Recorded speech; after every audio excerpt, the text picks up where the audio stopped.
a dream this morning, and I was taking in this white tunnel. It was like clouds, but I could see the earth, between the earth and the clouds. But forget all that dream right there. But I want to tell you about what God said. You know, everybody think they got the map on all the plans on what God's going to do and how they're going to stop God's plan. You know, the enemy, we think he got it mapped all out. I'm going to do this to him. I'm going to do this to God's children. I'm going to do that to God's children. Who's going to help me?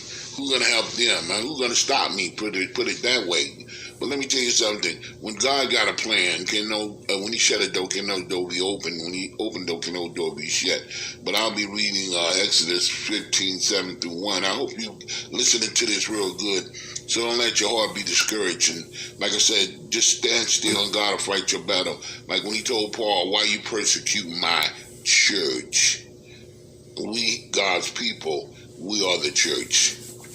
Now, it says that anyone who think he can outstrict, prevent, or defeat God's plan is only going to injure himself. That's like when you poke an ox, you keep poking it and you get ready to, so he can move, you know, and then you keep doing that, you're gonna hurt him.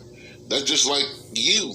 You continue to brush and push against what God say and what God said not to do on his children and not to do in general, and not following the rules and the laws and the commandments of him, what he gave.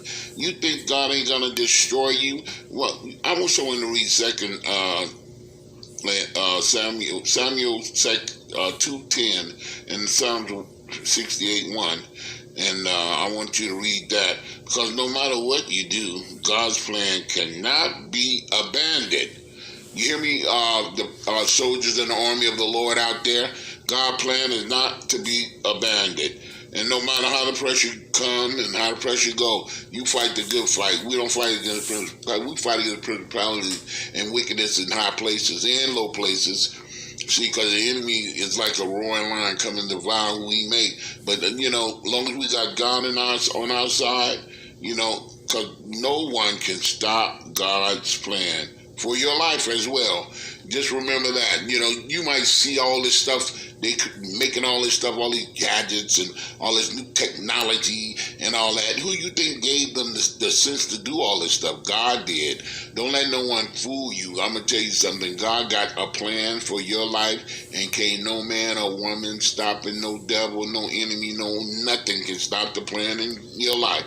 Just remember what I said. This is my first lesson that I'm going to give.